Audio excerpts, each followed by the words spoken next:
Hi guys, it's Foye, but you can call me Foye. Hey, this is Lola, but you can call me Lola if you like. Hi, this is Velisa, and you can call me Vels if you want. And this is the Everybody Hates HR pod, episode 18, I think. Yeah, We adults now. yeah, We're legal. We're to drink. And what else can you do when you're 18 and gamble? Yeah, Play the lottery. and plays a lot. Oh, no, no, it's I not think from that's 16. 16, yeah. Imagine winning the lottery when you're 16. Someone did. People do, and She went then bankrupt. yeah, they lose all the money. Really? Well, how can you go back? How much did you win? She spent, Is it the it was like cashier? in the millions. I can't even remember, but she was obviously really young. But she spent it on boob jobs. Boob cars. jobs. Boobs not even that expensive. She gave a lot out to friends and family. Obviously, she made brand new friends with that money, and they just chopped her. And That's actually so sad. and I think they even said she's like on benefits now or something. That's like crazy. She's down bad. That's crazy. And I bet the people that she gave the money to ain't trying to help. Yeah, she said it ruined her life. What, winning the lottery? Most of Yeah. them say that. She said it ruined Do you her see life. that couple? What did they win? And then they came out and told everyone. I said, you guys are mad. It's because they're not African. Yeah, but do you know? Apparently, with the lottery, if you come out, they help you.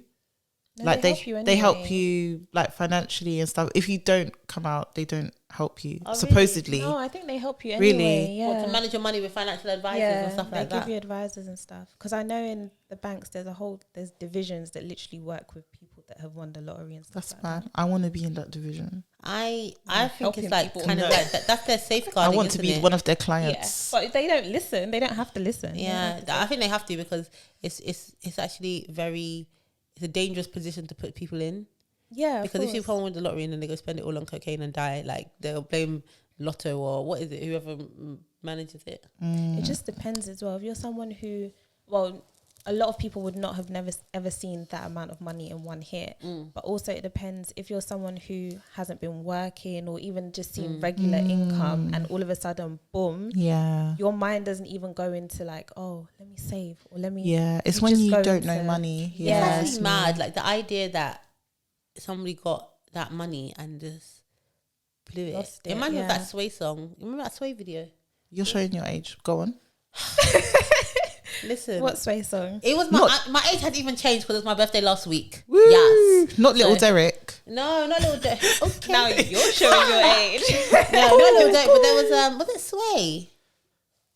Was it Sway? F your ex. How does it go?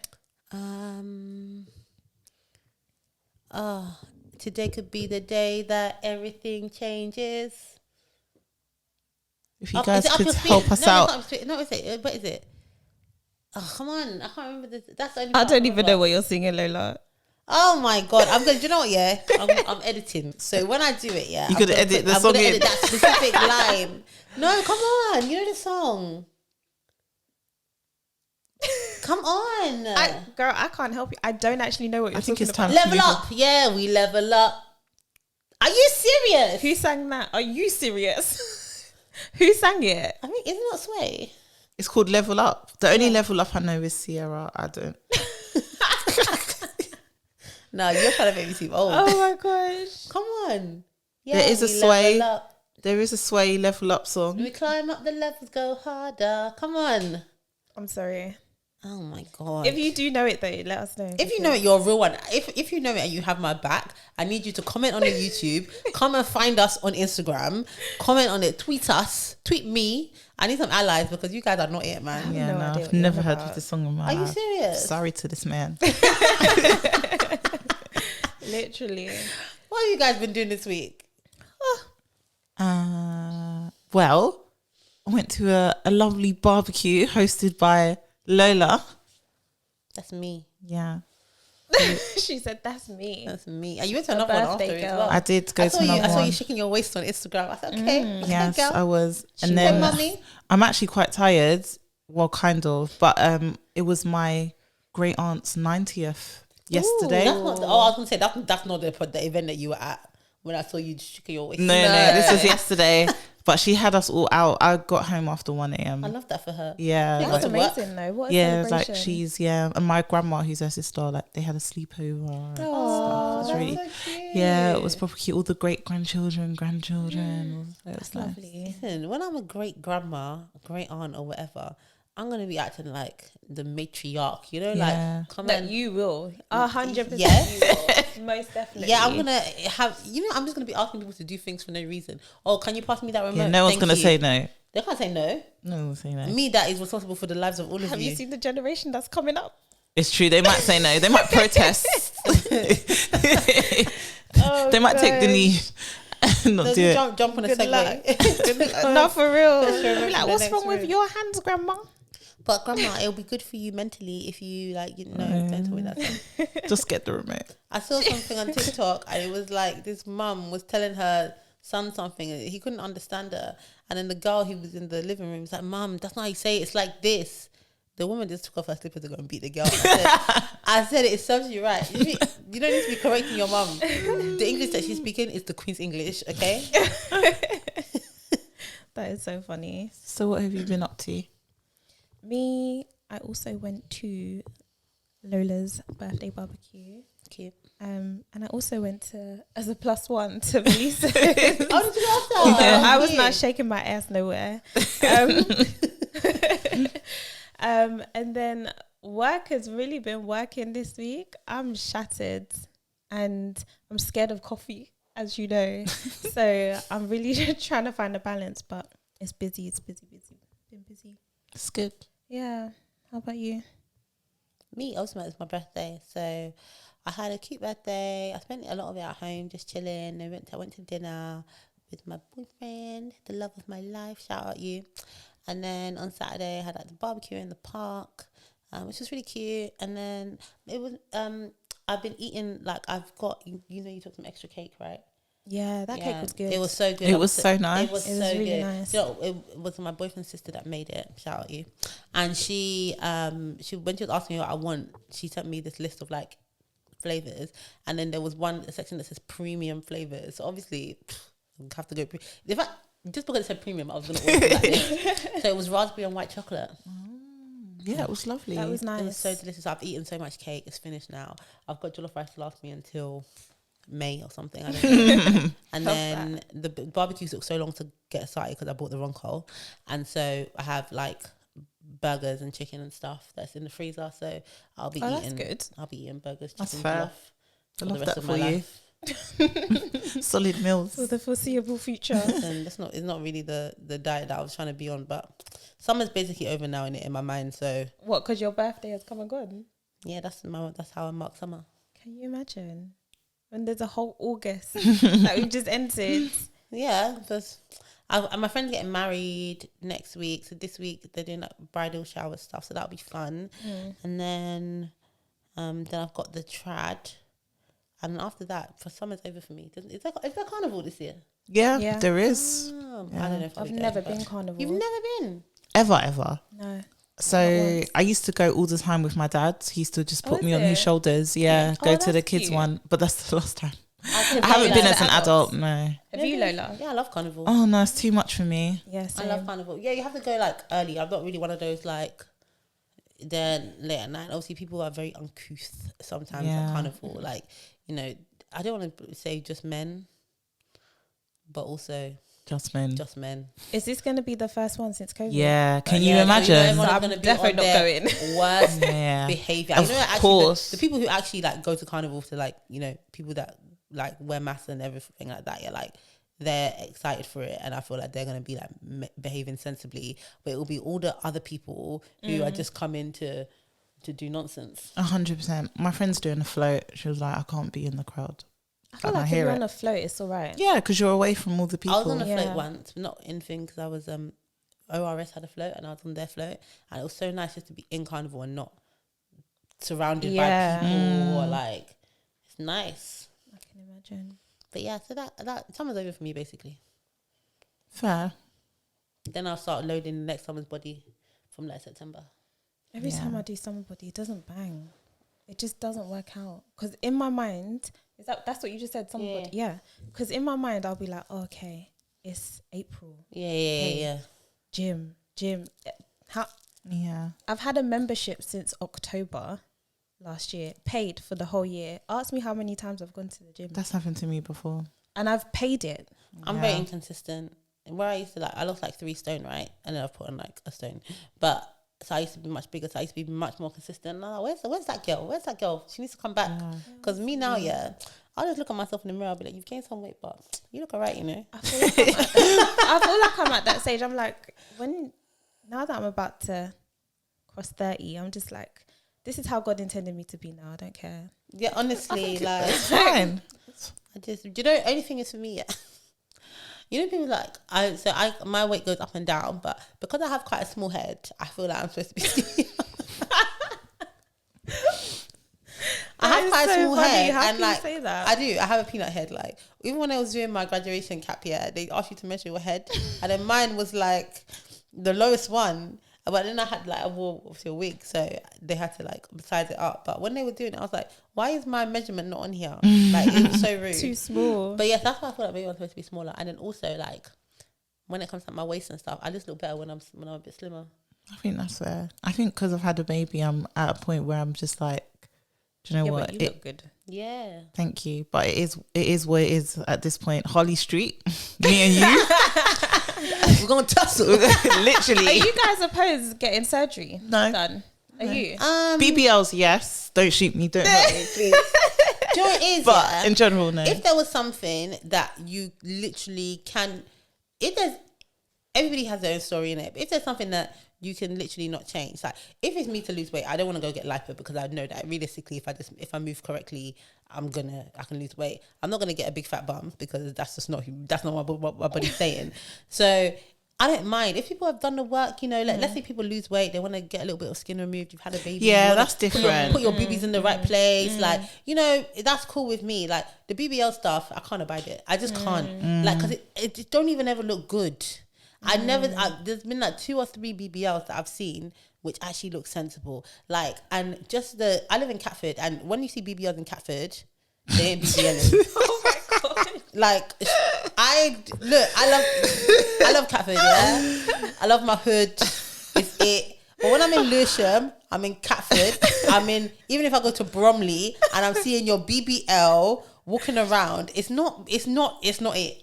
Oh gosh. Well, if I was in Miami, yeah, and people, maybe I'll have a different opinion. No, because like so when I've been in New York and I've seen them, I'm like, this is crazy. Like, this looks mad. But like, it's a lot more common there. It is more common, but it's the ratio. you know, the back house ones that shouldn't be happening are the ones that are more like there. But even here, like, obviously I won't mention any names because we're HR, we're sensible, but some of these influencers, I've seen their BBLs in real life versus Instagram and I'm just like, it's a bug's life. Oh wow. Oh no, I never experienced it. What? I didn't expect that. It's a bug's life. You're not the thorax. Oh my gosh, It looks so bad. Hilarious. No, anyway, yeah, not for me personally. But if it can get done and it makes people happy, it's cool. But also just the horror stories, like, I think it is quite risky though, isn't it? Surgeons say surgery. it's the most risky surgery in the whole world is a BBL. That's insane. Yeah, like, it's so bad because you're not supposed to manipulate your body like that. Listen, don't die for nyas. Like, honestly, All for Fashion Nova, like, body. When the Kardashians who brought this in are now taking out their Yeah, they're phasing it out. Listen, the D-card, even getting rid of their black men. This is going so left. I know. And the thing is, let me tell you how that relates to HR. And so the moral of the story is, no, that is so funny. I don't know about BBLs, but definitely surgery. I feel like I'm definitely an advocate of people should do what makes them happy. Yeah. And me personally, I haven't considered it now, but after some children, maybe I would. To be honest. That's when I started considering it. Yeah, maybe I would. But I'm also a big advocate of do whatever makes you happy, as long as it's not dangerous to your health. Do you know what? Yeah, I feel like I'm not a particularly judgmental person, but I can't lie. There's very specific things that I have to judge. Like, I watched this documentary about a man who got calf implants, and I just thought, calf implants. Yeah, calf implants. Didn't even And know he you was so could do happy. that. Calf implants. There was another men have put abs. Yeah, I you know can that. Get abs. You can get allegedly Drake. You get pecs now. Oh, is it? Allegedly. You can get pecs now. You can buy pecs, and I'm just like, But is that the same as just getting a boob job? It is basically no. What? Yeah. It's kind of. For men, then they put it behind the muscle. Do you know what it is? This is toxic femininity It because is, isn't it? yeah. Is it not the What same I'm trying to thing? say, what I'm trying to say is like there's certain things they're just too new to me. Like I can't wrap my head around it. I can't wrap my head around it. But I get why people do it. I get why people do it. And if it looks good, it looks good. Yeah. But also, if I found out tomorrow that my boyfriend had a pec implant, That's wild. You're not gonna leave him. I'm not gonna leave him. She ain't gonna be talking about it on the pods. No, I'm not gonna leave him. But it's gonna be different. It's toxic femininity though. Yeah. So Men have insecurities too, and we need to respect that. That's true. So speaking of, men and women being happy and Can I just say, mental health. Any link that you try to Segue make, this. any I wanna segue, hear it. you're not gonna segue. Let me land. So yeah, we want people to feel secure and feel happy, and we want their mental health to be in a good space. So there are a lot of employers at the moment. Actually, that is their aim. I'm like, you haven't landed yet. The plane is hovering. It's to let their employees, be happy and put their mental health first. Yeah. So, speaking of, we've had, companies like Bumble and PlayStation, Nice. who have actually given all employees a week off from the business and they've called it like a mental health week, where they've just shut down, where no one's working, and everybody in the whole company top down got a week off. Other companies are doing like sporadic days where okay, you've got this day off and this day off, but it's company wide. Which is nice. That's lit. It is, isn't it? Can I just say, I did that for the company that I was head of people like 2 years ago, 3 years ago. I'm just saying, I'm not saying they copied me. I'm not saying they stole my 16 and my policy. Bar for bar. I'm not saying write your own bars. I'm just saying, like, it's not a new thing. But no, I think it's good. Obviously, I know everyone did not have the time off, so maybe some people have to have theirs in the next week. Yeah. Because if Bumble goes down, they ain't telling the engineers to focus on their mental health. Yeah. I think like when I was at Meta and it was like company wide days that were off, the data center workers were the ones who had to. What's data center? So basically, where all of the information of every single thing on like Instagram, Facebook, WhatsApp all goes to like central places, and they're all scattered across the world in really remote places. And the people that look after them are shift workers. So they're not tech people. They usually come from like marine backgrounds, navy backgrounds. I don't know. Oh, yeah. It's different, and because they're shift workers, because they have to be. Someone has to be there like 24/7 basically. Yeah, theirs was kind of separate from everyone else, but they still got it. It's a hacker's dream. What would you do on your week off? Nothing. Legit. And that's the best thing to do. Yeah. Nothing. Because some people try to like Do a lot. do a lot, but you just do what makes you happy. Do what you didn't have time to do. I remember when we had one in 20 what year was it? 2020, I think we had one in 2020. And I used it to go skating for the first time, because I'd been trying to do that for like a while. I just got my skates, been out one day, and I was like, I don't have time, so I did it. I just spent the day skating. It was so good. Now that I think about it, that's actually a really good benefit, because standard holidays is about 25 days a year, right? Add another 5, that's 30 It's essentially, good. which is 20% pretty good. increase. Yeah. And did they tell people in advance, or was it like Yeah, they tell people in advance so they know it's coming, so they can plan if you want to go on a holiday. That's you can actually do really it. good. I'd be down for that. Was it during it's a holiday? Oh, it's a holiday as well. It's during the summer holiday. Yeah, exactly. I've seen a few like tweets and stuff as well saying my child's summer holiday is like 60 days long, but I only get 25 days holiday. Like how's that supposed to work? Wow. Wowza. Carl be teachers. You see what the childless people are saying It's out true. here. Well, listen, I can say confidently, when I have children, my tune will be completely different, and I won't care. I'll be advocating. She said, I'll change, I'll flip I'll be like, flop. I just can't believe Conviction. that as a parent, a working mum, I'm expected to survive for 25 days holiday. It's a travesty. Just say you hate women. That will be me. That's the vibe of the tweets. Is that what the tweets That's say? the vibe of the tweets. This is why women stop working and stuff. That's what all the tweets are saying. So you're already on trend. I know what I'll be saying when the time comes with it. That is so funny. And then sticking with like forward thinking companies, because that's what they are for doing it. Spotify have said that their attrition, like staff turnover, has reduced. Oh, lovely. Like compared to this time last year, and they credit it to their employees being allowed to work wherever they want. I think it's 15 days a year, but they can just work from home if they want. They're just very flexible. Just What do do you what mean you want. 15 days a year?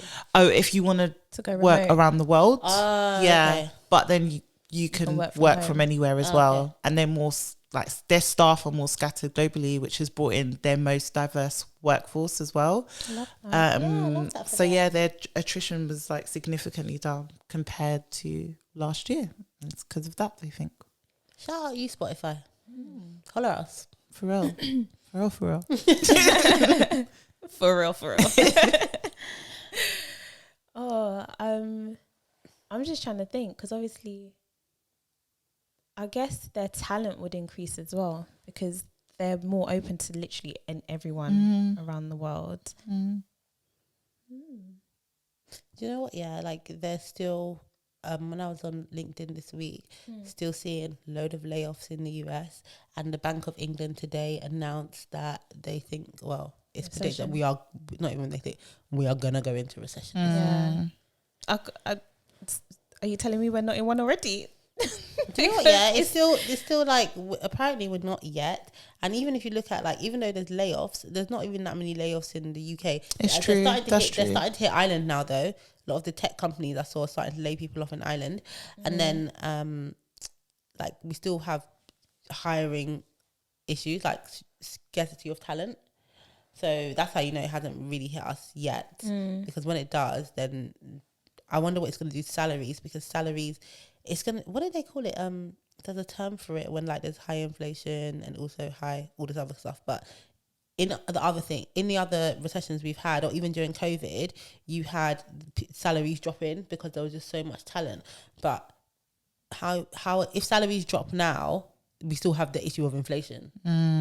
So when there's so many people on the market, obviously it just drives cost salaries down. So someone that was asking for 60 grand last year might ask for 45 this year because they just need to have a job. But how do you do that when the economy is just in tatters and you still need money to afford things? It's true. I'm not looking forward to it. No. I'm not looking forward to it. So yeah, especially like contracting Well, and doing Lola all that was stuff. literally deep in. No, it's She gonna was like get in deep long. thought. It's gonna get long for a lot of people. It's actually quite sad. It's scary. I am actually scared. Like this is the first time where like any of this kind of anything's happened with the economy. Even during COVID, it didn't impact me as much because I was in quite a secure job and I had a 3-month notice period and all of that stuff. So I thought, okay, cool. Even if they let me go, I got 3 months. Within 3 months, I can pack up my flat. I can do whatever I need to do. Do you get what I mean? Whereas now, where I work for myself, this is the first time I thought, okay, cool. If things get long, if there's not that many jobs out there, if I might not be able to get like the kind of work that I like to do or any work. And then in terms of recruitment, the contingent recruitment I do, if people stop recruiting, then that is just money gone. So this is the first time and then bills are just hitting me from everywhere. I got 2 tickets yesterday. 2 in the post, 2 tickets, because I dropped I asked my boyfriend to drop me to the station in my car because I was running late, and I drove past a school. What? Apparently if there's a school road near my house. I drove past the school, but you can't drive down that road between 8:30 a.m. and 9:30 a.m. Really? And it's just 2 roads. So I drove down one road, and then on the way back, because it's a one-way road, I drove up the other road. So I got 2 tickets 3 minutes apart, £65 each. Wow. Ooh. Lewis and me and you. You should contest that though. I can't contest it because we went for a walk yesterday and I went to go and check the signs. No, but I literally would be like, that's the first time it's happened to me. I've done that before, you know. I've been like, that's the first, when Dartford Crossing done the whole thing, I was like, Dartford yeah, will but I cancel didn't things, know, and they cancelled it. Yeah, they do cancel things apparently. But yeah, so I don't know. To be honest, now I can't be asked. But literally 2 tickets 3 minutes apart. Wow. I got one at 8:45 and one at 8:48. She knows the times. No, because I went to walk past, and I'm not gonna lie, the signage is clear. You just missed it. Oh, well, we said we was going to. Can you call this like a part 2 of the how did we get into HR? Or it's not. Kind of. Yeah. Kind of. Yeah. Basically, How did we progress within HR? Yeah. That's it. Is that our title? How we progressed in HR. Let's run with it. To be honest, yeah, if you guys could see how we pick titles in the group chat, it's very chaotic. It's not disorganized. It's actually just very, very chaotic. And if you up at like 11:30 in the night, like but we got half an hour. What should we call it? And this is coming out. That's the reality of it. When is it coming out? If you don't commit yourself to anything, it's whenever you. Yeah, it's on you. Anyway, so we're going to be talking about how we progress within HR. We actually started having the conversation before we started recording, and then we all realised it's very different, like how we've actually progressed. Like some of us have stayed in places, some of us have moved on. So yeah, that's what we're gonna chat about. Yeah, and hopefully it should be applicable, not just in HR. Yeah, that's true. Exactly. You want to start? Foye? Okay. Sure. So I started off as a HR coordinator. And after a year, I always knew I was never going to stay there for a long time, because I think I've said this before, but I'm a big believer if you're at the admin coordinator assistant stage, that you'll learn everything you need to know for the foundations of HR within a year. If you've got a good environment, that is. And then I moved to... Sorry, Foye, can I ask you a question on that? Yeah. So I feel like when you're junior and you're starting out, you might learn everything in a year, but then the confidence to know that you've got everything in a year. Oh, okay. Like, do you think that you can like marry the two? Do you think you can gain that confidence within the year as you're learning? Yeah, like how do you know you've done enough in the role? Yeah.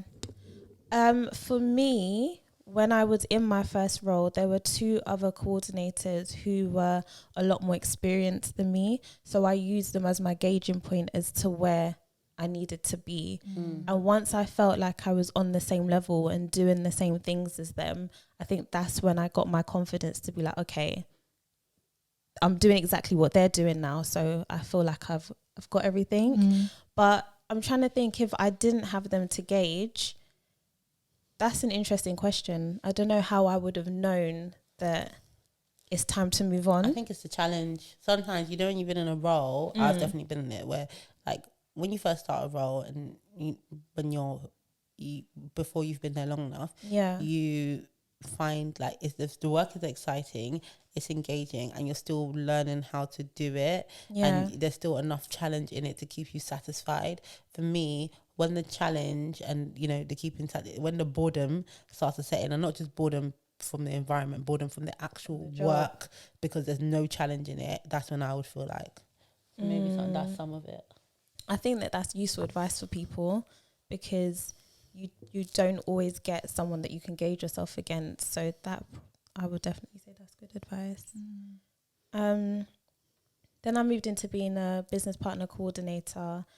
To be honest, I probably could have stayed there for a lot longer, but I left because it was just far. It was like almost a 2-hour commute one way every day. Where were you working? It was in Ealing. Oh my God. Wow. It's like going to Heathrow, whatever it is, every day. Which was just long. And so those 2 roles were the same company? No, it was a different... Oh, so I moved. Oh, okay. Yeah, okay. I moved, and that's when I moved into a business partner coordinator. So still admin assistant, but the focus was more on the strategic side of HR. So there was a lot of exposure, and that's why I'm saying I could have stayed a lot longer. but it just wasn't working work-life balance wise. But after that role, because I'd been there for a year as well, I did have this thing inside me where I don't want to be job hopping every year. So I was very sort of intentional, or the mindset was whatever role I go into next, I want to stay there long term. So the next role I had was a HR officer role. And when I went to the interview, there was a lot of scope. So it was like, we want to develop the HR department, we want to grow, we want someone to come in and do XYZ over time, want to mentor you into X position. So I felt like, oh, okay, I can stay here long term. And I progressed 3 times within that role. Promotion wise, yeah. Amazing. What was the HR officer to HR advisor to senior HR advisor? And those were pretty much a year after a year. It was a small company, so I think it was easier to have those sort of role changes and title changes. Whereas if you're in a bigger company, sometimes it's already structured, so you can't. It's a lot harder to get promoted like that. I was there for 3 years, which to me is a good amount of time. I enjoyed it there as well. I definitely learned every phase that I went up. Actually, do you know what's interesting? The first promotion that I got, I asked for, and was turned down. I actually got a no. Hey. Yeah, I got a no. And I was so broken. I'm not even going to lie. If my old manager is watching this or listening, then understand that I was actually broken. Because that was... that was the first time I'd built confidence up. I proper wrote this whole thing as to why I felt what did you write? Like, oh, you know, I was bringing, this is how you know I was just so junior. I was bringing other CVs from other similar... Not CVs. Sorry, job descriptions. Okay. Job descriptions from other similar companies that were in the same similar position. I was like, this is what they would get paid, blah, blah, blah. Which obviously, from my perspective, was just purely... data, but also like very self. Whereas what I should have done, which I learned the second time around, was I have to tell the business why this is good for them, not just me. Because essentially what I done was, hey, like, I would just like more money, please, and not give any justification. Whereas the second time around, I said, you know, I've been here for X amount of years. These are the things that I've done. These are the things that I've achieved. This is where I see us going. This is the impact that I want to have. Performance appraisal, blah, blah, blah. And it was like done. It was like, yes, you can have this. Whereas the first time it was like, nah. How long was the first one as well before you asked for the first one? About a year. Yeah, about a year. How long do you think you should be in a job before you get promoted?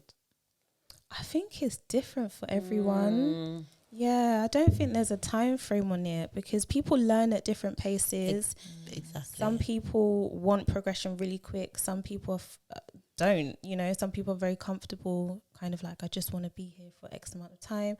Where some people plan their whole life. They're like, I want to get married at this stage. I want to have children around this age. So try and fit their career around all of these things. So I don't think there's a right and wrong. I think that's important to share. Yeah, I don't think there's a right and wrong either. Like, there's different types of people. Like, there's this group of people I always call the steady eddies, and they're the people that will come in, they'll do a good job, and then you can rely on them. They're not necessarily trying to set the world alight, but they take pride in their work. They do the work really good, and they're happy where they are. If they wanted to be promoted, some of them, they could be promoted, but it's not their ambition. They're happy where they are. And even some of those people, if you try to push them into doing more in terms of wanting to be promoted, they'll just leave and go somewhere else where they can do the same job. It's like one of my candidates I was speaking about the other day, employee relations, been bouncing around employee relations roles for years, like do a year or 2 years or 3 years in a place and then move on. And like in some places she even went back, so you know that she was good because when another FTC or something came up, they wanted her again. But she just was like, yeah, I'm happy doing this. Like, I don't want to be a manager. Just stop trying to make me be a manager. So yeah, I definitely think people learn at different rates, and it's like that. In some environments, that can be really detrimental though, because in some of those big companies, especially ones that are built on like cohorts, so any business which is based on getting grads in, like those professional service businesses, sometimes banks, they have their performance cycle and then promotion, and some people feel pressured to move with the promotion. So like in Big Four, for instance, after 1 year this is where you should be, after 2 years this is where you should be, after 3 years. And if you're not on that cycle, like as an accountant or whatever, you will be considered to be a failure. But actually if they gave you an extra year, you would have got there. At BCG, where they had this system called up or out. So if you're not getting promoted, you're leaving. After a certain up or out, yeah. So if you don't get promoted, you are leaving within a certain period of time, because they need people to be on this trajectory and to be doing certain things. So it's up or out. That's harsh. It's a very cutthroat business, but it's like literally harsh. One of the best consulting businesses in the world, but up or out. Wow. But that's the kind of people that they attract. So that kind of competitive, gonna fight for promotion, gonna work 16 hours per day. Yeah, can get promoted every year. Can never be me. But what was I gonna say? Both of your experiences are different as well, because you obviously moved from the accounting world into HR, but when you was in the accounting world, you did get a promotion. Yeah, I got promoted like every year. I feel like we're not finished hearing what happened after your senior HR advisor. Oh, okay. After the senior HR advisor role, I felt like I'd got to a stage where I'd come and done everything that I personally wanted to do. It was very much a generalist role, and the company had grown. Processes and stuff were in place, and it felt like in a good place for me. And I then said to myself, I want to go down the strategic route. I really want to be HR business partner, and started looking for a role for that. I moved into a permanent HR business partner role. Is that like with a step up? Step up, yeah. Step up. So less of the operational day to day and more focusing on the strategic side of things. And that's what I wanted. And it would have been a new challenge for me. And that was a permanent role. And again, I was in my mind, I was like, I'm going to dedicate myself and I probably had a plan of, 2 to 3 years. Let's see how it goes. And after 6 weeks, I left. And that was, I left not because I didn't want to be HR business partner anymore. The environment was just toxic. And it was just having a really bad effect on my mental health. So what I never thought I would end up doing is contracting. It was just never in my plan. It's not something I ever set out to be doing. I always thought it's not stable. It's just very like money today, not money tomorrow. How are you going to balance it? But I was forced into it because I was looking for permanent roles. And whilst I was looking for permanent roles, fixed term contracts kept appearing. So I took it. And when I did take my first fixed term contract role, I really enjoyed it because it was a different sector. You come in, you have a project, a couple of things you need to fix, and then you move on. And it just gives you this like buzz. You're always kind of on a buzz when you're contracting because everything's always new. And I feel like that's what I'm enjoying at the moment with contracting. But I do recognize, also I do feel like every job I go to, it's like a promotion because it's always something new. Sometimes your salary goes up, sometimes it stays the same, or sometimes you can, I'm sure you'll explain, you can like, depending on what sector you want to go into, maybe take a drop, but it just depends. I just feel like it's a lot more flexible. But for me, fixed term contracting or contracting in general, it's not my long-term goal. It's not something I'm very risk adverse in life. So I can probably do a year or so, but I don't think it's something that I could do once I'm planning on settling down. Personally. That's fair. Cool. Yeah. That's my story. Right, cool. Velisa looking at me. You know the hot wings guy when they're both looking at each other. So for me it's a bit different. So when I was in before I moved into HR, my career was very steady. So I had a job before, and then by the time I spent 5 years doing the same thing before I moved into HR, and every year I was promoted. So it went from like associate to senior associate to assistant manager to manager, and it was just like that, like hamster on a wheel kind of business. Like, you do what you need to do to get to the next promotion. You know when the next promotion is. Everyone in your cohort is supposed to get promoted at the same time. If they don't, then we're looking at them sideways, like you're going to be a failure in life, when actually it's not that deep. And if you don't get promoted, then everyone's looking at you like your days are numbered. Do you know what I mean? Especially at that level. So I got promoted very regularly. It was nice. I loved it. Good like pay jumps and responsibility changes. And when you're in a very structured environment, when you go from one grade to another, the job changes. Like, and you know how the job is supposed to change, because you're used to working with people at different levels. So you know, okay, when you're an associate, you're just vibes in it, like doing what you're told. Senior associate, you're doing what you're told, but a little bit more independently. You might be working to someone who's a little bit more senior, or you might even buddy with someone who's a bit more junior than you. So all of that stuff. And then when I moved into HR, like after that 5 years, I went in as a standalone. And I actually realised when I was having this that I've actually never been promoted in a HR role. And I'm like 5 years in now, I've never been promoted. I've been at jobs for a period of time, and I've had pay rises, but I've never had like a change. I've had pay rises and change in the scope of my role, but never the job title. Yeah. So I was a HR manager at this one company. I wasn't there for very long. I was there for 9 months. They never had anyone in HR before. They wanted someone to build it up. So I went in, built it up. And then when it was like the next stage, they were like, they're not interested in doing that, and I should just do BAU and they'll pay me. And I was like, don't really want to do that. So I moved into another business that was like when I was at BCG. It's like a tech consulting startup within that. I was there in the end for like just over a year, and in hindsight I definitely could have stayed longer. So again, I went in same job title, HR manager, but the pay was more and the scope was much more. Like, I was looking after like lots of different countries, like traveling a lot. Like every week I was like on the Eurostar, like in Paris, Brussels, or getting planes to like Amsterdam, Spain, like that kind of thing. So it was really exciting. So even though it was the exact same job title, it was a lot more money, and it was a great opportunity for learning. And I think that's what I enjoyed about it most.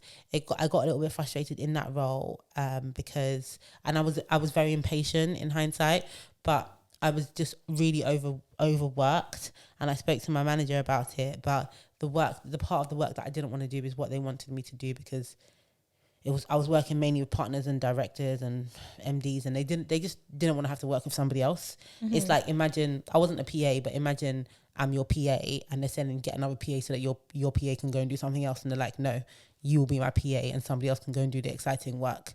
It was kind of that kind of vibe, and I got approached about another role. So if I'd probably been a little bit more patient, I did feel like I was patient because it was like 6 months of it, but you was in that role for 6 months. I was in that role for a year, but after like 6 months, I was like, literally, I'm drowning. Like, I'm doing all sorts of hours. I live on the Eurostar.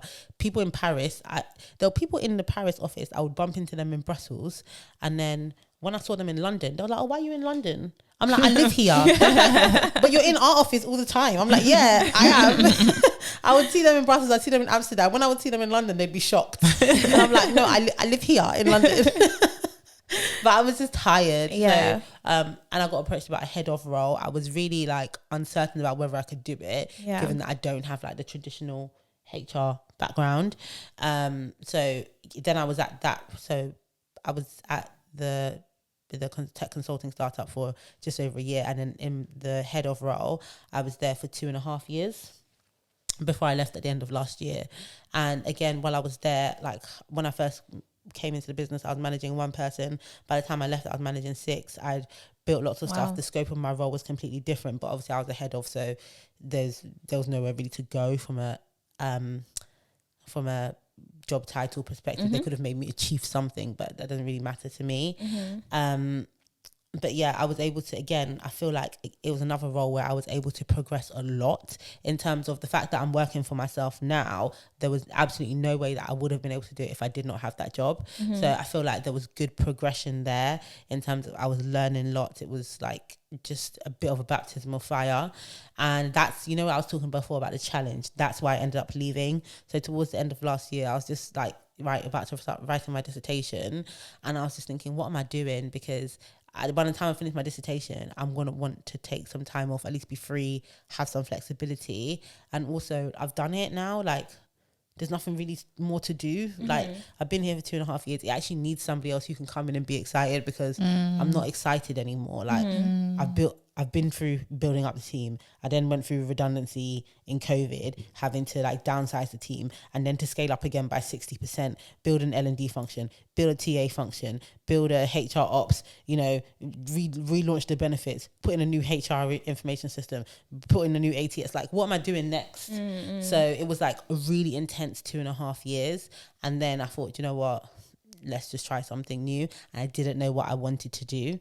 Like, I just knew that I was definitely going to leave this place. So then I've started like interviewing and stuff like that in other places. And then every time I interview for a role, I was just like, it's boring. Like, it's just the same. Like, I don't know. I think mentally also, because I hadn't finished my master's yet, I don't think I was even mentally in a place to be making long-term decisions. So every time I went for a role, even though they were excited, and when I get into interview, like, I'm like, game on. Like, I can, even if I'm not excited, you think I'm excited. So I would get in and they'll be like, oh yeah, we're really excited. And I'll just be like, I don't want this job. So like, I just decided that I got approached about a contracts role, and I was like, do you know what this will do? It will allow me to stall. To just breathe, yeah. Yeah, I can take this role. I don't have to make long-term decisions about the rest of my life. I didn't have a plan to like really start something of my own. I just thought, it's a contract. I had the business anyway, because I was doing some like ad hoc stuff for people, like my own limited company.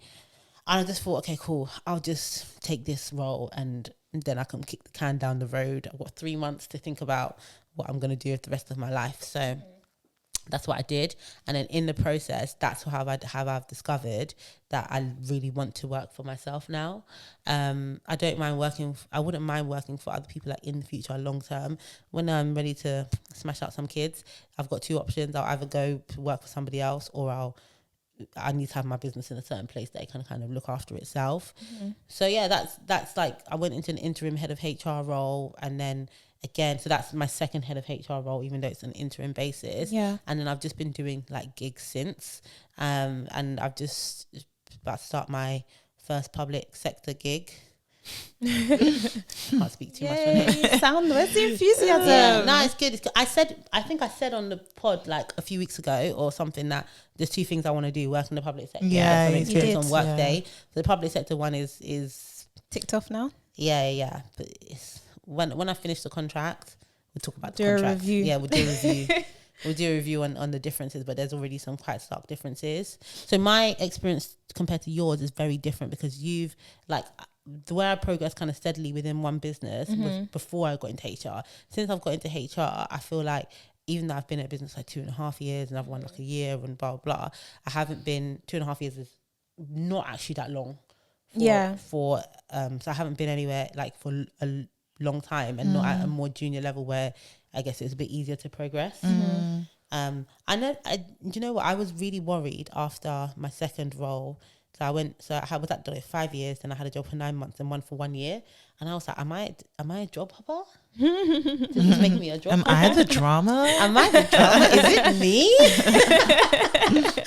And I was like, am I a job hopper? I don't know. But then when I was at my last job for 2.5 years, like, it kind of just, I just kind of feel like I'm moving with the wind now. Like, I'm not going to stay somewhere because I have to. And I think 2.5 years is a good amount of time to show some, like, that you've achieved something. Do you know what I mean? And then now in these little contracts, they're usually project work, so you can, as long as you can demonstrate that you've achieved something, I'm like fine with it.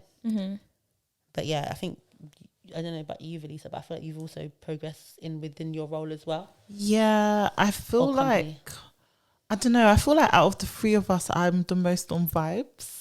Because, and the reason I say that is, just say on vibes. On vibes. Yeah. So we're off vibes. No, as in like, I just, do you know what it is? Okay, I knew I wanted to get in HR. That's true. And I did.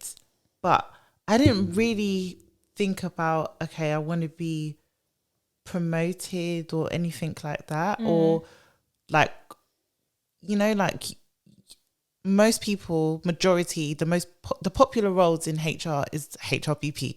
So many people want to be and I just didn't know. I was literally on vibes. I was just whatever happens. Literally. So when I was admin, it was actually the HR director that said, okay, we're going to try and get you to next. I didn't really have a I don't want to be admin for too long. I want to meet. They were like, I want to get you to next. I think you should do your CIPD. I said, oh, okay. I'll do it. I'm here. Yeah, do you know what I mean? And, literally. And then, it was a really small company. So I was exposed to a lot of things. So even maybe because I think what might have played a part is because even though I was admin, I was exposed to things that were probably more advisor level. Mm-hmm. So I didn't really feel like, I need to be promoted, because at that point it would have been more about title than anything else. And I really enjoyed my time at this pharmaceutical FMCG company. And then, then I got my CIPD with them.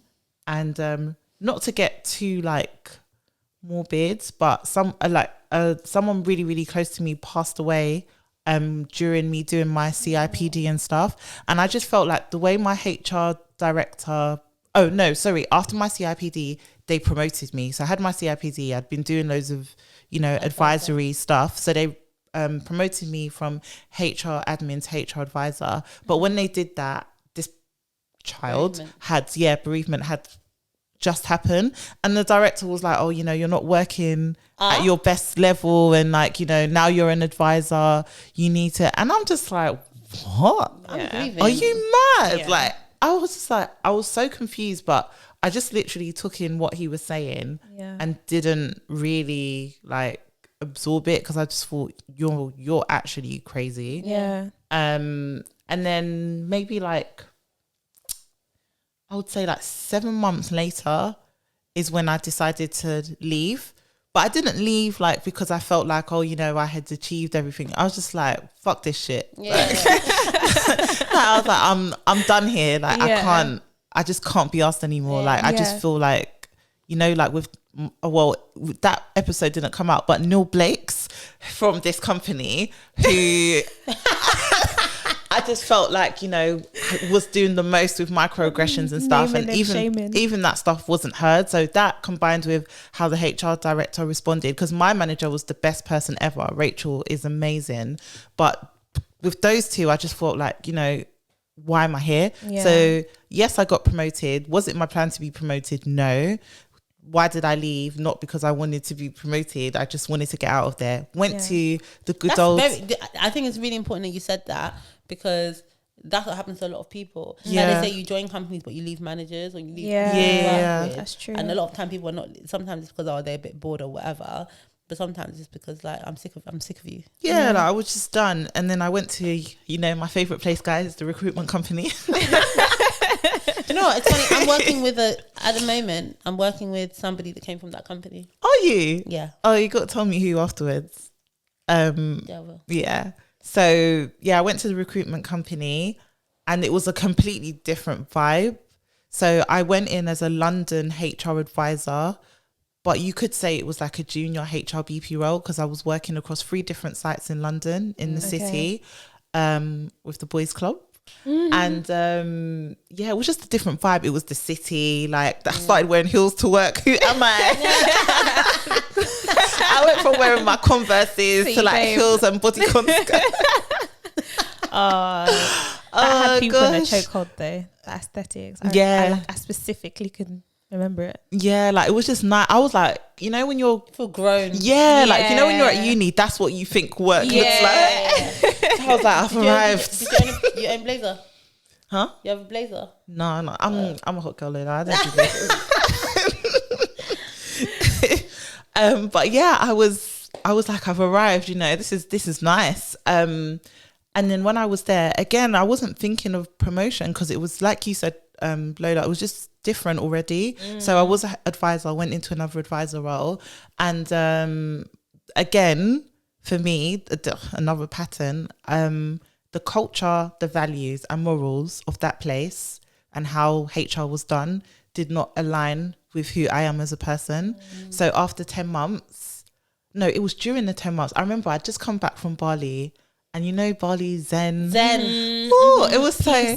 And then I mean, I can admit this now. I just called in sick. I was like, I'm not going back till I find another job. You know what? It be like that sometimes. Yeah. When I quit my job, when I left Deloitte after 5 years, I had some traumatic thing happened in my family. Someone got very unwell, defined now.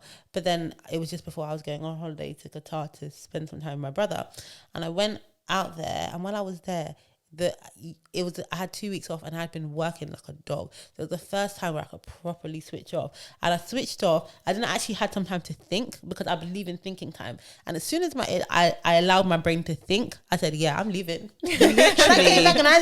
Literally. Like that, though. I was gone for 2 weeks in Bali with my partner. It was the best thing ever. And then I was like, I'm just going to be sick till I find a job. So I started looking. How long were you sick? How long were you sick? A couple of weeks, not long. Oh, okay. And then I just started working from home without talking to anyone about it. Like, I was just at home because I would go from site to site. Yeah. It was really hard to keep tabs on me. So I could be at another site, but I'm at home. Just at home. So I started applying for jobs, including Meta, and I ended up becoming a HR manager at my other favourite place, the school. Oh, I remember that one. And I could never. That was a promotion because I had my own office. I was managing people. Like a big girl. Literally, I reported to like basically the person. There was no one above her, so it was her, then me. So that was big. But again, it was different. It was public sector. It was education, and apart from managing people, I didn't really feel that difference from my advisor role. Did you get some help to manage people? You just thought, vibes. This is why I said I'm most on vibes out of the three of us, because it was literally vibes. They didn't even, I didn't have no managerial But that's experience. normal. A lot of time they can say, okay, go manage these people now. It's true. Like I had no training, nothing. They said, this is who you're managing. And they gave me like some history on both people that I was managing. And that was it. And it was more the environment that, I had to adapt. But like now I'm on job 3, and I've only been promoted once, and it was right at the beginning of my career. Got to this job, and I mentioned that I had already applied for Meta, which is important because I'm 2 weeks into this job or 3 weeks into this job. The day I start, my granddad passes away. So I'm like, this place is bad vibes, because how is that happening? Yeah. And then 2 or 3 weeks into that job, where I'm already like, this isn't for me. The office is really hot. I started in summer. It was just bad vibes. And then I get the job at Meta. So you were interviewing. When were you interviewing? Deuces. Yeah, where was I interviewing? So you was interviewing before or after you started? She applied for Meta before. The interview process started before, but I really wanted to leave the recruitment company, so I accepted this role as HR manager, but was still interviewing for Meta. Shout out my friend Emma, because if it wasn't for her, I wouldn't have continued. I was like, I've got this job now, like let me just drop out of the process. And she was like, no. She was like, keep going. And I was like, imposter syndrome. I was like, I don't know if I'll get it. It's Facebook, it's so big, blah blah blah. So I got the job. So like Foye said, I was like, peace. I was like, I'm gone. And that happened like maybe 6 to 8 weeks after I got the job. So again, I don't get a chance to be promoted, nothing. And now I fall into Meta in ER, which wasn't my plan. Like, I like ER, but I never had a plan to be an ER specialist in any shape. I always thought I'd probably be a HR BP eventually. Why did everyone want to be a HR BP? I actually don't think because it's the most traditional. It's you the just norm, think. yeah. Do you know what I mean? That's what you dream of when you're growing up. You know, when you're in HR world. Do you know what's really funny? When I was leaving Deloitte and I spoke to the partner, I was like, I said, I think I want to be a HR BP. I didn't even know what HR BP was. No, neither did I really. Yeah, literally. What's strategy? What is strategic? Yeah, like, people just say it. I just want it. It's like the equivalent of saying, I want to get married, have kids. Yeah, literally. I want to be a HR BP. I didn't even know what the hell it was. Now you're married with kids and it's together. Literally. So then I ended up at Meta as an employee relations business partner, and now from my first ever role, this is now the first role where I'm actually still and stable, because how can you not be with like the environment and everything that they provide for you? And going from mostly ghetto places to land here where like you're so looked after. I was like, listen, I'm not going anywhere. So I was there for just under 4 years, and yeah, I really enjoyed it. Again, it's just so different. It's a massive company. There's so much to take in. So again, you're not going straight to promotion, but they force you essentially, not in a bad way, but they force you to think about promotion, because every single performance review you have it determines if you do get promoted, if you do get a bonus, and how much your bonus is based on the impacts that you make in your performance. So it's kind of like, even if you didn't want to, you kind of have to, because they're watching you kind of thing, especially being in ER and seeing how everything works. So I think on another episode I explained how my manager basically shagged me, and I could have got promoted earlier, but I wasn't white, blonde with blue eyes, so it didn't happen. Aryan. Giving me Caucasus Mountains. So it wasn't until the VP that I love that got involved, and I had a new manager, because that one left, I did end up getting promoted. And I think it's similar in other tech companies, but I'm not too sure. But basically, you can be promoted without anything changing, because nobody knows. Job titles are not really a thing. So I will get promoted and no one on my team will know, because they don't talk about it, because it's like internal. So your level will change. Oh, so your grading will change. Yeah, your grades will change, because how you're doing your work is different. It's more strategic, and you're using data to prove your point. But my job title didn't change, just my level. But if I don't tell anyone, no one knows. Like, I could be working with someone who's 2 levels above or 2 levels below. They have no idea that we're 2 different levels. Interesting. So because of that, like getting promoted while heavily pregnant during lockdown, I was like, okay, but my role hasn't changed.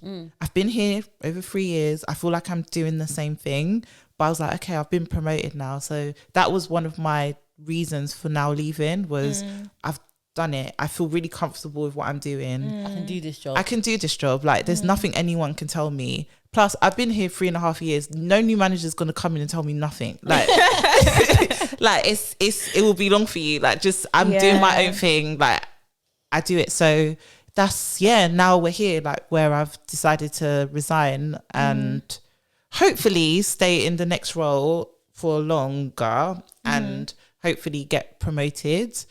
But yeah, that's my journey. So I never really... When you say hopefully get promoted, obviously you're saying you're on vibes now. Do you care about getting promoted?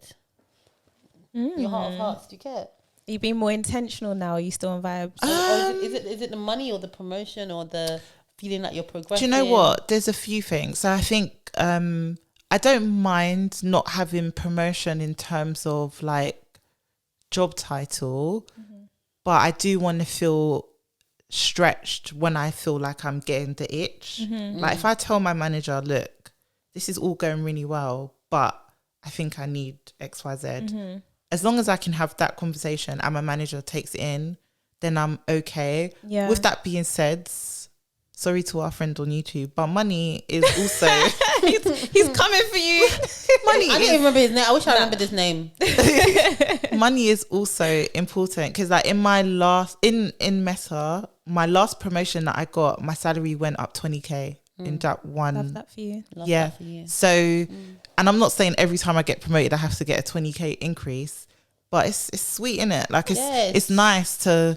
You know, but that being said, I got it and it hasn't kept me very long. So I feel like there's more to it. Also, I've never been that person that wants to be VP or director. I just want enough money to live nice. But inflation is forcing me to do things like I don't want to do that. You hit like your threshold here and you're like, this is where I'm me. And then inflation comes literally. Like, I literally said, like, in my last role, when I was at the recruitment business that I was at, when I was head of people, I literally said, to be honest, I said to my friend, if I never get promoted again, I don't care. Like, I have enough money to be doing what I want to do. Then this inflation, like, just my money is not moneying like it used to. So I need to get more money. Literally. There was a TikTok I watched, and this girl was like, obviously this might be a bit toxic, but isn't it embarrassing that I have to save to buy things.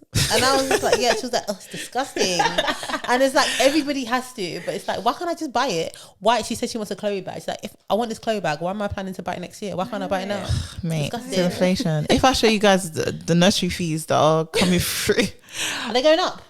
Well, they go up every year apparently, like in September, this particular nursery. But I saw a TikTok of a guy. He basically was like, listen, if you know anyone doing robbery, anyone that wants help selling drugs, start OnlyFans. He was like, just let me know, because the nursery fees, and he put them up behind him. It was like £442 a week. Like for... What are they doing in this nursery? See me, yeah. When I hear people after tax, you know. Yeah. When I hear like people are paying 1.5 for nursery, I'm like, my child better speak Spanish. Yes, bring my child speaking Spanish. In fact, teach them Yoruba and Twi. Like, they need to come with like, what are you doing at nursery? And they'll be sending you pictures of your child playing with £2 Play-Doh. Like, what?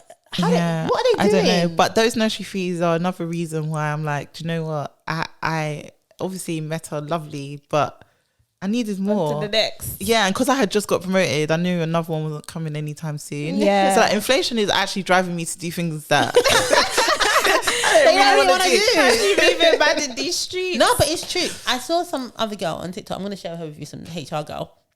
But she there's 5 things I'll never do as an employee now that I work. I think I saw it. Yeah, and one of them was ask for a pay rise because of inflation. I saw it. And it made me think, and I was like, do you know what? I get where she's coming from, because you cannot ask for a pay rise because of inflation, because then everyone has to have a pay rise. We're all suffering the same inflation. Yeah. So going to your manager and saying, I want a pay rise because of inflation is kind of a pointless thing to do. Yeah. And I always say that asking for a pay rise because your circumstance or because your financial situation is a crazy thing to do. It's not a reason. But with inflation, people are moving a bit different. Yeah. So, and it's literally the perfect thing. Like, inflation, I need more money. Okay, we all need more money. We're all experiencing literally the exact same inflation. Do you think people should still do it though?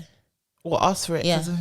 I think companies, like the leadership, on an should individual be basis. I mean, no, no. I think it should be leadership saying, like, because some companies have, some companies have done stuff about it, but individually just saying, oh, like, you know, inflation. I got bills to pay. Can you imagine? They're not your parent. Yeah, I don't even have the mouth to even sit down and be like, no. Yeah, times are hard. No, but I've had people. Please? I've had to coach line managers through situations where people are asking for a pay rise because their wife is pregnant. Yeah, I've had that before. Really? And I don't want to sound like in advance. I don't want to sound like a person that hates people, but that's mad. So should we, like, people say that kids are expensive, innit? Which I get, but the reason people say kids are expensive is because having kids doesn't guarantee more money. So if that was the case, we all just have kids because our employers would continue giving us money to feed them. With that being said, and look at me, I'm plugging Meta now. If you have a baby while at Meta, they give you £2,000. Okay, maybe it does guarantee more money. It's a That's benefit. actually really good. You have to fingerprint your kids when you have them. No, so your Mat B1 form. They give it to the men as well. That's a good question. I'm not too sure. Why don't you ever ask, Velisa? Why don't you ask? I was on my way out. I was checking for myself, but it was too late. But yeah, and if you have twins, they give you more. Ooh. Really? Wait, they give you double? Don't give me that discount rubbish. I think it's 3.5. That's rude. Yeah, see, that is so rude. That's not nice. That's rude. But it's a good deal. What company do you know doing that? No, it's true. Get out of here, It's Lola. caps, that's what I'm saying. It ain't that good. I'm just jealous. I'm a hater.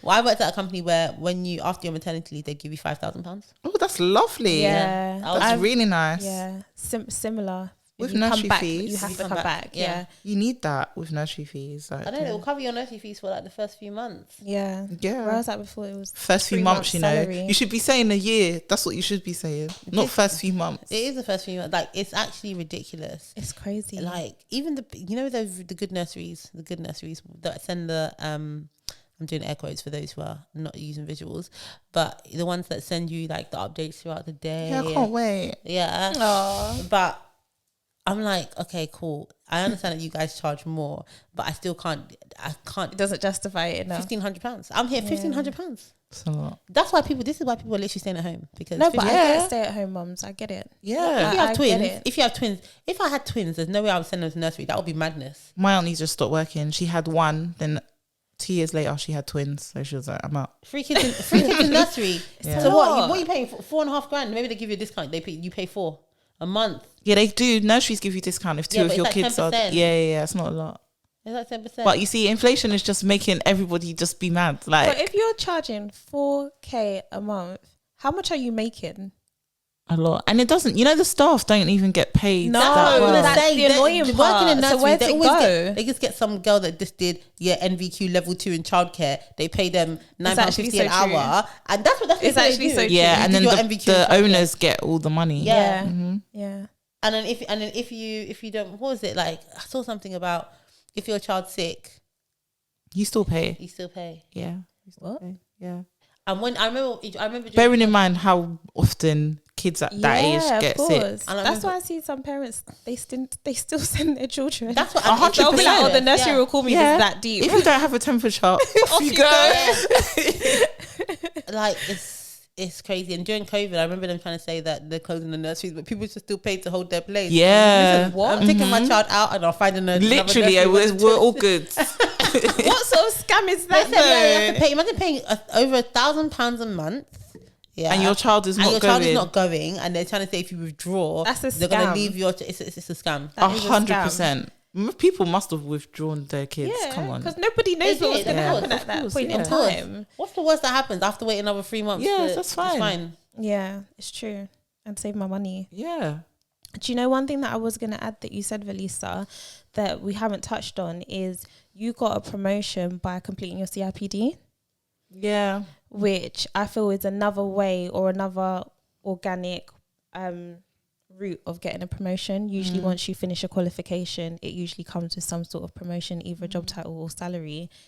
So I guess people can also look out for, if that is something that they want, that is usually another way. And it also is very foreseeable. So you even have to do less chat with your manager because a lot of the time, if you start doing that qualification, your manager fully expects that when you finish, you're going to want more money or you're going to want something else. Yeah. So they're already kind of pre-prepared to do that. Yeah. And if they're the ones sponsoring it as well, they're like, it's a retention tool, right? So they're doing it to retain you. And then they know once you get to the end, you're actually more employable. So I've been with like, I don't know if you guys have ever worked with like people in a situation, managers, and they're like, oh, such and such is going to finish their qualification.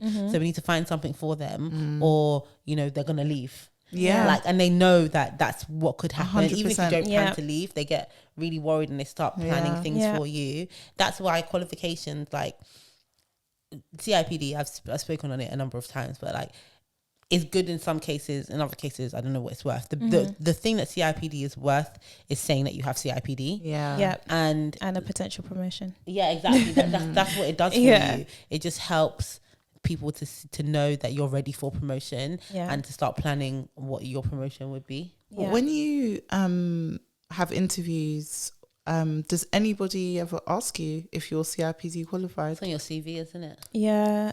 True, but Agencies do, but the actual interview they don't tend to know. But it's like a tick box. Yeah, exactly. By the time they've looked at your CV, they knew you've had it. Like lots of people want you to be CIPD qualified, and they just want you to have it so that they can say they feel like you're more competent. Yeah. But do you know who I think cares about CIPD most? People that are not in HR. So if I know you've worked for smaller businesses, oh, you have as well. But if you ever work for like a founder or a director who doesn't want know you to anything, have they're it. like, oh yeah, you need to have CIPD. Yeah. I don't know what they think you learn, but they really think that it's the holy grail. Yeah. They're like, okay, but she has to be CIPD qualified because Yeah. that's the mark of a good HR person. This time the HR director ain't got it. for real, it's true. Or qualified by experience. Very true. My first HR director, he went to University of Kent actually. That's Yeah, well, I mean, I feel Very like different. I've only had one manager. He's a woman.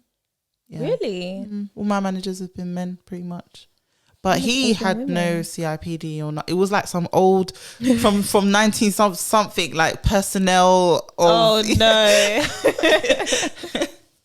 Honestly, like that's the only reason I would do any of those kind of qualifications. No one ever asks, and they don't know, like, what we learn in CIPD is, even me, I just finished my master's. I plastered my picture all over LinkedIn, Instagram, everywhere. What did I learn? And my dissertation was the most important thing because I got to explore and do some research on a topic that was actually interesting and is going to be relevant to my career. But even the content I learned in the master's, it's not helping me to do my job. Do you think that, like, when going for your next role, as in like one up, like going for a role that's would be a promotion but in another company, do you think that oh gosh, I forgot what I was going to say now. About the masters? No, it wasn't to do with masters. Qualification. No, that's what I was going to say. Do you think, sorry, scratch that question. Do you think as you get more senior in your career, it's harder to be promoted? Depends on the size of your company. Or do you find it, now you've got experience and stuff, do you find it easier? Do you have more confidence to go for roles that are more senior? Do you know what? For me, it's like, I could say I was head of this and head of that, but I was a big fish in a small pond. Do you get what I mean? So I think it's very much dependent on the environment. Because, like, respectfully to myself, I'm good at my job, but I'm not going to Facebook to be head of anything. You get what I mean? Like, I ain't getting that job. So, like, I think it, like, you know what the next level is for you. So, for instance, even for me, I could go into a business and be I could probably be in some business a HR business partner. In fact, one of the businesses I was contracting for, the HR business partners get paid more than my head of role where I was before. So it just, and the scope of the role. So do you know what I mean? Like, there's promotion will mean different things, because I could actually get a promotion in terms of the scope of the role or the responsibility in a specific area, which didn't have a more senior job title than the one I had, just because of the environment. So if I go into a bigger company, I'll probably have to get a more junior title and it will still feel like a promotion to me. Yeah. So I don't get since contracting, I don't get wound up about job titles anymore. Nah, they all mean, I've heard people be called this executive, and I'm thinking, yeah, this is a big title. Then I find out it's the equivalent of, like, it's banking. Everyone is a VP or something. Yeah, so I don't get caught up in job titles anymore. I'm very big on the scope of the role now. I think when you're more junior, I understand why job title is important. But yeah, as you progress in your career, all companies have some wild. You were talking about one before we started on the pod. Oh man, I can't even say it because I think that there's only one job title. There's only just one place in the world. It has to be the only one. To be the one. If you search it, you'll know what I'm talking about. But yeah, the job titles, they don't mean anything. And like, I've always said that job titles are not a big thing to me anyway. But since I started contracting, and like actually working for myself or like whatever, I care about it less. Like, I will literally take, right now I've decided actually that I do want to focus on my recruitment business. And so when I finish this contract, I'm going to say, don't quote me, but I'm going to say it because I have to put it out there. When I finish this contract, I'm just going to take some time to focus on just doing my business. But I would literally be the assistant to the HR assistant. If the scope of the role was good and the money was making sense and I felt comfortable, like, I don't care. And like, in my own business, I'm the founder. Do you get what I mean? But what does that even mean? Like, and I was loath to write founder. I spoke to like 3 different people. I was like, what can I call myself? They was like, oh, you can call yourself director, managing director, CEO, the founder. And I was like, mate, I literally, founder was the least offensive of all of them, because I just feel like they all just felt so douchey. I'm with you. I've put founder for Black and HR. Are you founder? Because the whole CEO thing just makes me cringe. CEO of one person, even when there's 2 of us. People love a CEO though. CEO, no. Disgusting. Boss babe. I'm disgusting. No. I'm just people love it. Like, I love women in it, cool, but I don't need to be. I can just be a chief in it. I don't need to be a chief. So yeah, it's just uncomfortable because of what I associate with CEO. Like, I'm not Diddy. Unless I have Diddy money. No, unless I have Elon money. And the responsibility. Yeah, then I just thought I'm comfortable calling myself a CEO. Like, I'm embarrassed. Like, when I was like, okay, director, because that's if you're officially director of your own company, right? Yeah. I'm like, a director just. I'm a director of my life. Listen, it all just felt cringe. It just felt cringe. I hear it. Yeah. It felt, what are you for your company? I don't know. I just just call myself a lash artist. I don't actually give myself a CEO. But do you ever have to send emails? I literally put Foye. I love that.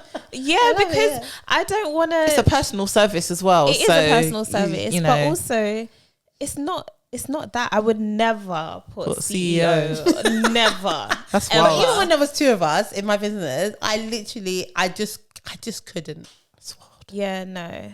I actually have HR consultant. I don't know, on LinkedIn, I can't remember what I have now, but I had HR consultant because that's like, it's better. It's just better. Like, Yeah. Yeah. A side note, I do look at people's company house just to check. the legit, yeah. Do you report them too? You're on I just social. want to see, like, you know. Have you checked ours? No, I haven't. But, No, but I feel like yours is more for like. do you know what it is? This legit. is a proper side note. I'm going left. There's nothing to HR, but there's certain, like, I don't want to shoot us in the foot. So, but there's certain like content creators out there who do not like to disclose their age and stuff.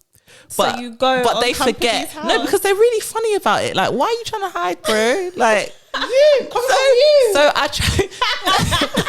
For real. So sometimes, you know, I'll just go and check him. Oh, he's 37. That's what, like, you know, and that's okay. That's okay. It's okay. It's okay. You know what? You really are a detective. Like, you've been saying it every You've got other different episode, sources but of information. it's really crazy. Like, companies house. But yeah. I'm not gonna lie, I've checked companies house. Do you know what I mean? I've Yeah, checked so companies have house. I. But I would have never you thought know- about checking it to find out someone's age. Also, this is just a dating tip, guys. If you're dating someone and they've got a company, just check their name to see how many dissolved companies. Listen, I No, was because literally it thinking says that a in my lot. head. It says a lot I literally about was- the person. No, it does, because like what you don't want to be with is a get rich quick dude. So if you can see that he had a property company, he had a digital marketing company, he was a cameraman, he was a recruiter. Then the last business is, I don't know, he wants to set up a HMO. Like let's be taking time. Let's be taking time. Similarly, if you like women, maybe you're, you know, and she's been a lash tech. She's been Hey, respectfully. no. But I mean everything. She's been a recruiter. She's been. Do you know what I mean? She's been everything. She's had a HR consultancy. She's That is been so funny. a content creator. Like everything. It's enough. It's enough. And the business was live for like 3 months, and you decided you didn't want to file to company's house, so it's dissolved. Oh my gosh. I'm all for entrepreneurship. I'm all for it. I'm pro. concerning. But you know what it is? It's that whole it's the whole cringy nature of like the extensive bios and all that other kind of stuff. That's what makes me not want to call myself anything else. Yeah. Because I'd never want to identify with someone who's like, I'm this. I'm like, you know when people have the 26 things in their bio and it's just like, which one are you though? It's too much. Yeah. But also if that's you, yeah, go off. How can she do all of that? But if that's you, go off. We're rooting for you. That's her caveat. Mogul. We're rooting That for you. is so funny. No, I love that. If Mogul. you identify As a mogul. if you identify as a CEO, disregard me. My opinion means nothing. My opinion means nothing. If you identify as a CEO, God. That go is off. too funny. That is too funny. Or I CEO. had oh my gosh, stop it. I had Get one out. more I had one more question. Which was, I feel like our generation so the longest you've stayed in a role is 4 years, or the longest anyone here has stayed in a role is 4 years, right? 5 years. Or have you done 5? Cool. I feel like that tends to be the cutoff point with our generation and younger, because I've seen people who 10 years, 13 years from graduate, So why, I think you said, or all of us got to a point where we're like, oh, it's just not challenging enough, But these people found challenge, the generation above us found challenges. No, they It's didn't. not even the because they've been there for time. That's what they want. Roles. There's 2 things. The generation before us, as Velisa said, they didn't find challenge. They found security. Pension. Okay, fair. fair. And then also, like, see where I was at 5 years. The people that I was working with, a lot of them are still there. The people that I started with are there, and they've been there now for like 12 years. Wow. Okay. Yeah, I've been there for like 12 years. Or my cohort will be 10 years this year.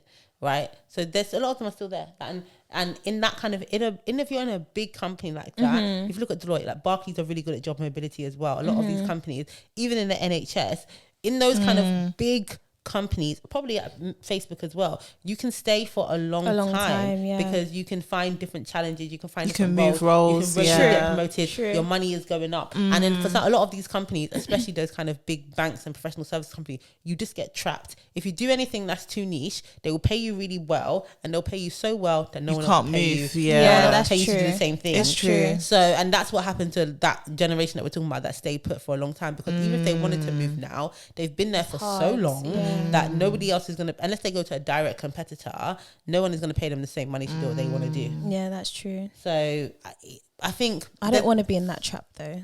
No, I wouldn't want to be trapped by, because my salary is so high and another person won't pay it for me, I can't move here. I wouldn't want to be in that position. I feel like that's kind of already happened to me.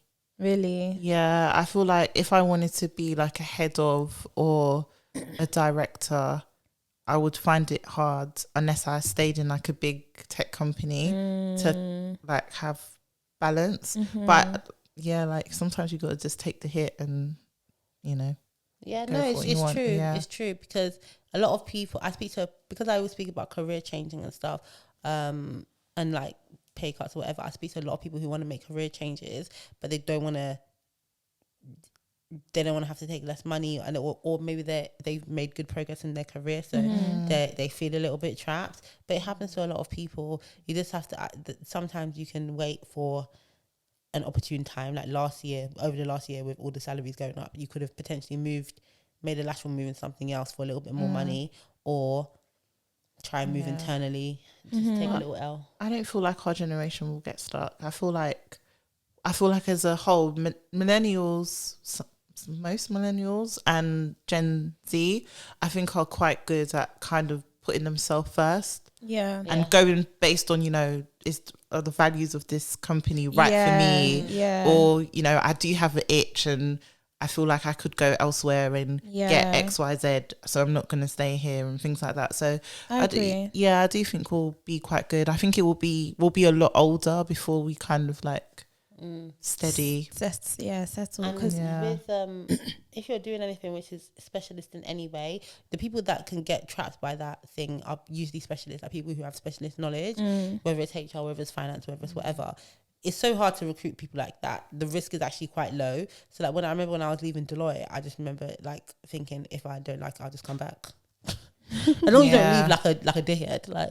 Yeah, that's true. You can always boomerang. You can always boomerang. That's true, because there's not many of you around. Yeah. Especially people who know the business and everything like that. So it's true.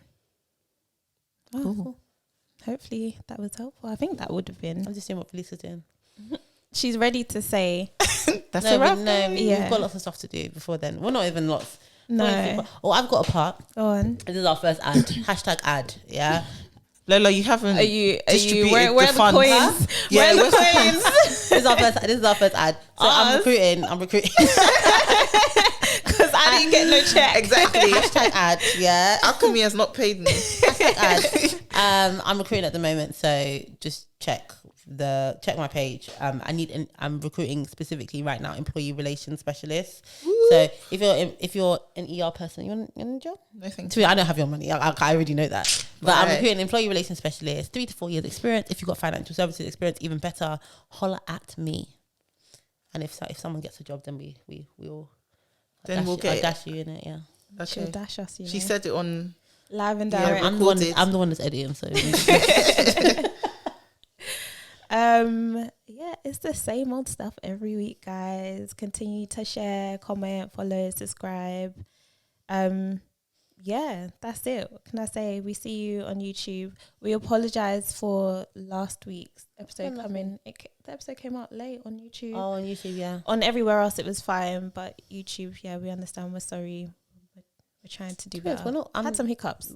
I'm not that sorry. It was my birthday. So no, but it wasn't even the plan for you to even be editing that. So it's just life happens, man. Life happens. Yeah. We tried though. And people like the episode name though.